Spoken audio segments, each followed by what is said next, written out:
All right, welcome to the Better Than Me podcast with John Conover. I get to interview individuals in the business world that have had business success in hopes that I can learn from them. And obviously, I want to grow my own business, but those of you that listen in, you get to learn right alongside me. And today I have the privilege of having Brad Weisman on as our guest. He is the co-owner of Keller Williams Platinum Group and in Wyomissing, and also the co-owner of Platinum Home Services, a title company.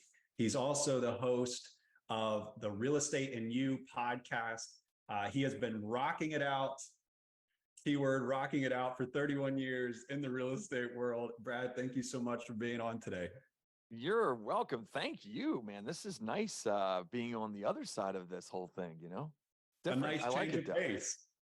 Yeah, absolutely. No, it's really very nice. And I'm glad you asked me to come on and I appreciate it. I did watch several of your podcasts. I know you're kind of, starting this thing out, and I know where you're at because I did that 3 years ago, three but I years love ago. what you're doing. It's great. And for the audience listening in, I had the opportunity. Brad was gracious enough to allow me to be a guest on his. And then that was the bug that bit me and the inspiration for me to start the podcast. Brad, I was very, very happy to be a part of that. So as we dive in today, one of the things that I think people, if they know you loosely in Berks County, or they know the face, they know the name, I think a lot of us are curious about two things: the hair and the band.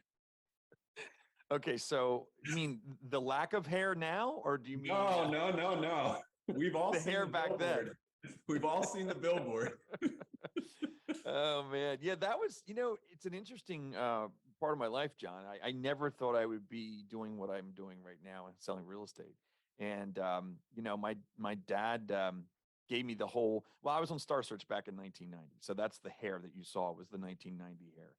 And I was a male vocalist on the show. Met Ed McMahon, and I won one show, and then moved on to the next show, and then somebody kicked my ass. But otherwise, it was a great experience. And I thought I was going to be a rock and roll star. It's really what I thought. I mean, that was the way I was heading. I was writing music. I was singing all the time. I was traveling through the tri-state area, even further than that. I was doing studio work in New York City, studio work in Baltimore. I mean, you name it. I was all over the place. And that was going to be my life. That was going to be it. And my dad said to me, as I'm doing this stuff, I'm delivering pizza now. Just so, nothing glorious going on here. Okay. And and as a musician, a lot of times, and even back then, you're either rich or you're poor. There's really not much in between. Okay. No middle class Um, musicians. what's that? No middle class musicians. No, there's no middle class musicians that I know of. So yeah, so basically what happened is Dad said, you got to find something to fall back on. You're doing this music thing, and I support you 100%.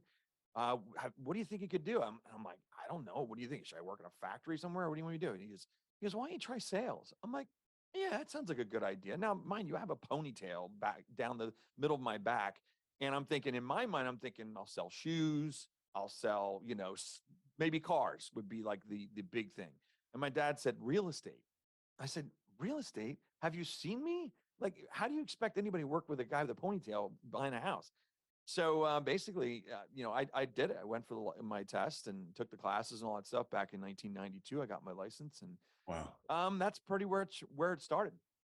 Wow. So dad talked you into it, and then the Yeah, passion took over. I mean, to do it for 31 years, yeah. the July will be passion 30. probably Actually, it grew. is July. It's July. It is Just thought of it. July. Yeah. So July 12th, I think, was my date for my Wow. license, and so it'll be 31 years in a couple of weeks or a week or so. Yeah. That's incredible. So many of the entrepreneurs that I've had the privilege of talking with have told me that there were passions and hobbies and things that grabbed their attention outside of the business world. That, for me, it's golf. For you, it was music. And, I can't play on the PGA Tour. So here I am in business, and you decided to take a different route. Maybe talk to me about, so many people. I hear this saying, find what you love and you'll never work a day in your life. And I actually cringe at that, because you could have said, well, no, I'm going to do or die on the rock band thing, Yeah. and you wouldn't be 31 years in real estate. What is your opinion of that phrase? Oh, there's such a, I agree with that phrase. There's there's a part I battled that with the whole loving what you do. Yes, I loved music. I still love music to this day. It still moves me. It's still there's a part that that excites my soul when I sing or when I do anything that has to do with music, and that will never go away. Okay, I still love that. It's not like it's like almost like having two children. Okay, I have my music, which I love dearly, and I have real estate now that I love dearly. Which one do I love more? I don't know. I don't think that's ever a question you want to ask yourself. But one of them you Um, make a living at. both of them, yeah, exactly. And now what it's funny too, what I say this, John, too, and this is something I realized over the years. You know, when my dad said, try real estate, or try this thing, I think I always thought because I had passion for music from the time I was 7 years old up until today, I never thought I could have passion for something else. So Okay. when I realized when I started selling real estate and I got that itch of that success of winning something, of getting something, and I had worked in the music business and got rejected all Mm, the time, like not, as far as going into a record deal. Back then, you would call it a record deal. Okay. You would go into somebody's office, they would be an executive, they'd listen to your music and say, we're going to pass. Now, I just spent 4 months pouring my heart out, writing a song. I go into a guy in a suit and he says, we're going to pass. That's serious rejection. that sounds Okay. miserable. So I get in real estate, I sell my first house and I get this check and go, wow, this is really cool. This is gratification here. And that's Wow. really what happened. The passion then grew for that more so than anything else. And that's how I'm still in it. I hate rejection. So Yeah, if I was putting something out it's the there over worst. months and months of work, and then somebody just simply said, "No, we're good." Yeah, Oh my never good. goodness, it'd be gut wrenching. Yeah. Um, favorite favorite part, maybe on the day to day side of what you do today. What's the favorite thing that Brad does that involves real estate? The thing you look forward to the most every day. Um, I'd say because I still call it the American dream, and it is. I mean, we are blessed to be in this country, and we are blessed to be able to buy a piece of real estate, buy a piece of land, and have a place that we call home. And I feel privileged every day that I get to be the conduit to that. I get to be part of the reason or the part of the ability for somebody to do that. And it's you can sell cars, you can sell everything, and there's something you get out of everything when you're selling something. And you know that you're in financials. I mean, there's something that's passionate for you to go, wow, I'm setting this person up for 20 years from now or 25 or 30 years from now. That's what you're doing, and saying, I'm the reason they're going to be in a great place 30 years from now, or I'm part of the reason, or I opened their eyes to the ability or the possibility of being successful in their retirement, you know?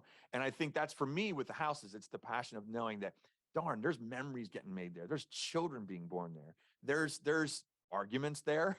There's sad times. There's good times, but it's still a home is a memory maker is really what it is. It's a big memory maker. And it's to me, it's awesome. And the fact that I can do that is incredible. One of the things I've been jealous of realtors when it comes to their industry and their marketing and their ability to portray their occupation is I don't have a tangible thing that I can Yeah. show. Yeah. Right. You That's guys so true. you guys get to show living rooms and kitchens and the color, the paint colors, the carpet, the backyard, the swing sets. And you're right, there are intangible things like memories that get created in those homes, but you have this tangible thing that people can see and touch, Yeah. feel. And I've always been jealous of that. I think that's so cool that you guys in that space, you guys get to have that. It is something I'm envious of.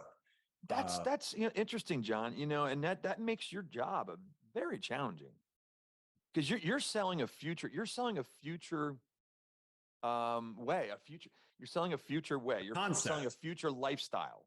Yeah. And concept. It's a concept. You're exactly Concept. right. Yeah. Yeah, it's crazy. That's tough. That's hard. I guess it's tough. Rather than compare it, I think I just think it's cool to admire the different aspects of different industries and what Oh people yeah. get to have their hands on. There are Yeah. also parts of real estate that I don't think I could do that Yeah, they yeah, want yeah. you. I think the showing 30 houses to somebody to Oh, only have them say, well, I'm not interested anymore, or I'm not for yeah, your, I dude, think that that might can get a little old. That can get a little old. Yeah, that can be tough. Or I'll tell you the one that's actually the most disappointing in our business is when something falls apart at the settlement table. oh, That's and you start seeing tears and things like that. oof, That's tough because you just think of this: you're moving trucks in the on the street, right. and all of a sudden the bank says, "Oh, we didn't realize this. We're not going to be able to follow through on this." Then that should not happen. That there's definitely something went wrong at that point. Right. But people do lose jobs, and things happen. So those are the times I don't like at all. Those are not fun. Sure. Wow. Yeah. Uh, over the last 3 decades, technology, social media, the way people buy homes, HGTV, I could name dozens of influences on your Mm. industry today. Talk about the evolution of the industry, picking from anything that stands out in your mind that has had huge impacts on you, and maybe how you had to evolve your business as a result. Yeah. And by the way, this comes from a place of uh, HGTV memes. Hey, my spouse and I both make 30,000 a year each, and we're applying for a $600,000 home. Like, Yeah, yeah, yeah. HGTVs is just, oh my God. There's some stuff on there, and it's funny that they call it reality TV, John. It is not reality TV. It's not even like if you've ever talked to somebody that, and I'm not busting on HGTV. They do a great job. They're a good place to go to, but it's just not. If you're watching that thinking that's my life or that's our life or whatever, it's just not. It's just not there. But it is funny to watch sometimes because all that stuff's staged. It's all staged. They already sure, bought the house. They're just kind of just making it look like they're buying it now. But as far as things that have changed over the past 30 years, a lot has changed. sure. And seriously, when I first started, there was an MLS book. Okay, so we got a big book once every month, I think it was. It looked like a phone book, and that had every listing of every house in the county that was on the market. It was categorized by price, so it went from 0 to a million or whatever Wow. it was. There was no internet, there was no nothing. That's what it was, called an MLS book. Now we have MLS online, and now we have Realtor.com, we have Zillow, and all those things. So buyers and sellers have so much more information than they did before. We used to be the caregiver of the information. If you Hmm. wanted to know about a house, you had to call a realtor. There was no other way to get information. So that has changed a lot. But it has everything that I've seen evolve. Almost everything has been for the positive, has been for the good, and I love seeing the changes. I mean, I'm one that doesn't. I don't knock change. I try to just embrace it and figure out how am I going to work with the change? How am I going to put this into my business? And if there's any kind of advice I can give for anybody in real estate or as a realtor is stay relevant. You have to Hmm. stay relevant in your business. To think that that when you hear this all the time, what made you successful yesterday is not what's going to make you more successful tomorrow. Every day we have to change. And one of the things what I see with realtors is their marketing picture of themselves.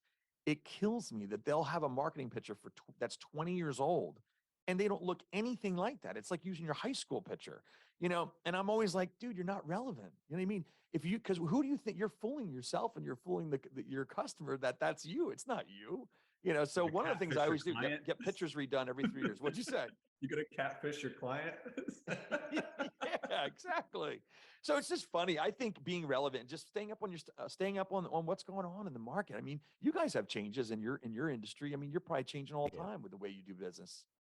I mean, yeah, I mean, as a quick parallel, you think of all the DIY investing that's come out with Robinhood and TD Ameritrade and Yes. index funds and people going to Vanguard. And so actually that brings me to a really important question. That would be a cool segue because we've had to answer this ourselves. And I wouldn't call it manufacturing a value gap. It's finding a value gap that does exist. Where's the value gap today? Because clearly it had to change. You were the Yeah. keeper of the keys of the information for a while. Now the value gap has to be different. Where's the Yeah. value gap now? Well, one of them's right here in my studio. Doing a show that is educating people about real estate. The other thing is just staying on top of the numbers. I mean, most people don't have the time, and same with your industry. I don't have the time to be watching these numbers, but that's what I do. I think in our business, if I'm going to into a restaurant and I see somebody, okay, and if they come up and they ask me how's the real estate going, and I can say, well, right now there's 343 homes on the market, and you can start rattling off actual numbers. They're going to know that you know your stuff because they don't know those numbers. Okay. So and it's not like you're trying to impress anybody, but if somebody's asking you those questions, make sure you have the answers. I tell new agents that all the time. You're supposed to be not the expert, but you're supposed to be the person that knows where to find the answers if you don't know them. And you should have enough information that you can hold a conversation and sound educated. And a lot of it's just advice. I mean, after 30 years, you know, I'm not one to never be attached to your commission is one of the things I always tell people too. Don't be attached to your commission because your clients will find that and they will see that you're attached to your commission. If you have to walk away from something because it's not the right thing to do and it means you don't get paid, walk away. Because in a second you'll lose more money than you could ever think of losing if you do the wrong things. So you have to do the morals. There's big thing with morals there. Yeah, the thinking long term. I had another Yeah. realtor. He called it commission breath. They can smell Yeah. it on you. Oh my God. That's a good one. I like that. Commission breath. That's awesome. If you That's end a up good one. using I'll that, use that. tag Taj Simmons. Is that who it was? Oh Yeah. my God. I love Taj. Taj was a great guy, dude. Great agent. Oh, That's another thing too about our industry, which I love is that, I know most of the agents that are doing a good amount of business in the county and a lot of different companies, and I respect almost all of them. There's not many agents in this county that I would go, got to work with that person. It's just not the way I am. We have so much good talent in this county as far as realtors. And I'm very proud of that. I think that's cool. And it doesn't matter what company they work for. I think there's a lot of good people. Taj is one of them. Little plug for Taj there. there you go. Yeah. And it's interesting, again, like I think about the professional differences in the industries, and one of them being, I don't work with other financial advisors. Yeah. Right. Maintaining relationships with other advisors is non-existent. In your business, you almost have to it's almost like attorneys too, right? They have to Yeah.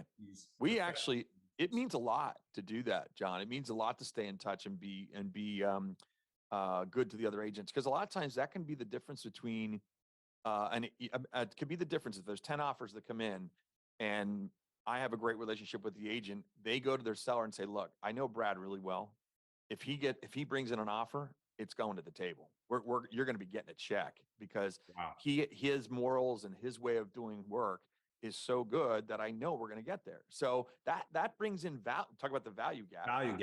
There you go. There's value right there. So when I talk to my buyers clients, I say, look, I can tell you, and I'm, it's not tooting your own horn, but with my reputation in the county, being here for 30 years, I know most of the agents that we're going to be working with, and they know that I don't screw around. If I write a deal, it's going to go through. And that means a lot. There's times where my offer might get accepted and it's less money than the one from an agent that doesn't know what they're doing. You know what I mean? And just a plug for you, Brad, for the audience that's listening. Brad was able to sell a home for me back in 2020, I believe. And I think it stayed on the market all of 10 days. Yeah, it wasn't long. It went pretty quick. Wasn't long. All right, two more questions here that I think are really, really cool for the audience to hear from you. One of them is related to the real estate world, and the other one is a podcasting question I have for you. Sure. And there might be other entrepreneurs that listen to this that have wanted to get into content creation, and so we'll touch on that in a second. But I have this belief in business today that one of the number one skills any entrepreneur could learn is marketing. The ability to market yourself and get yourself out there. Yeah. What are some of the things that maybe you did early on that helped you establish a business? Because a lot of these entrepreneurs that are starting today are in the starting phase. Yeah. You obviously might do things differently today than you did 30 years ago because you're not starting today. Sure. Absolutely. So maybe talk about marketing. And then if you did, all right, so marketing, if you did some things 30 years ago with marketing that now today you would advise a new agent differently, like please, or any entrepreneur. Yeah. Gotcha. But yeah, talk to us about marketing. Yeah, I mean, marketing has changed so much, just like everything else. I mean, when I first started, if you weren't in the Reading Eagle every weekend with an ad in the Reading Eagle, you were non-existent. Hmm. Now, I don't. Some agents still use the Reading, and this is not a bust on Reading Eagle, but I'm just sorry. Paper advertising does not really work well for real estate anymore. If it's a luxury home and it's in a magazine that's in the Philadelphia area, that's different. Okay, but the newspaper situation is just not a place that we need to be. What's nice though is we do have social media now, which is a really great way for a new entrepreneur getting into any kind of sales to be able to get their name out there and get their word out there. I just had a conversation with an agent in our office that's newer, and she's having a tough time. It's not, starting out in this business, just as it is in your business. I know that too. It's not easy.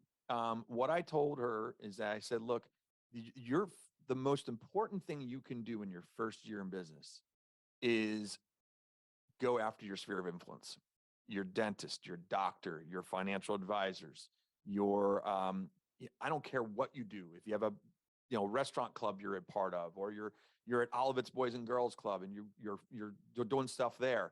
Any place that you can get to that you can network and be face to face with people is a great way to start your first year. Don't spend money. I wouldn't spend money on pens and cups and all that crap the first year. It's not going to get you anywhere. You need to be face to face, and people need to know that you now have a different career, that you have something you do now that is different than what you were doing before, and that's face to face. I mean, I'm sorry, you just can't. There's no You shortcut. can't get it. There's no shortcut to that either. That is No. time consuming, Yep. relationship building, face to face, kneecap to kneecap. What do they call it? Press the flesh. Yep. Yep. Social media can help collapse that time frame, though.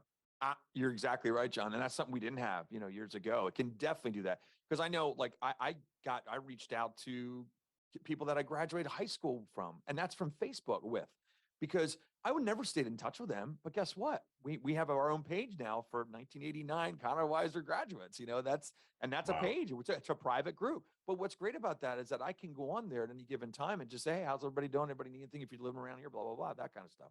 So, definitely do the Facebook pages, start Facebook groups. That's always a good thing to do. If you don't have a group set up for your high school graduation class, set it up, start finding people that way. brilliant. There's just so much you can do, with social media today, and it's free. It's Right. free. Yeah. The only thing, it's not resources, it's resourcefulness, right? And it's Yeah. just Yep. creative. Yeah, absolutely. One of the things you've inspired me and others have inspired me to do, and part of this podcast is a way to really execute on this is content creation as a way of marketing, as a way of serving the community, as a way of adding value to the marketplace. And so my love of entrepreneurship and your inspiration, for me to get this podcast started. This is a business success podcast. You have a real estate and you podcast. There is a theme to this podcast. Um, you could talk about podcasting, but also if you have any tips or ideas for people that want to start, Mm-hmm. but also are there things beyond podcasting from a content creation standpoint Mm-hmm. that maybe you've done it, it's worked, or it's on your radar, you're thinking of doing it?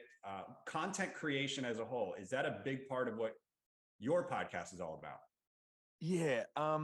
Yeah. And the real estate, obviously, because it's in my blood. So that's why I went this direction.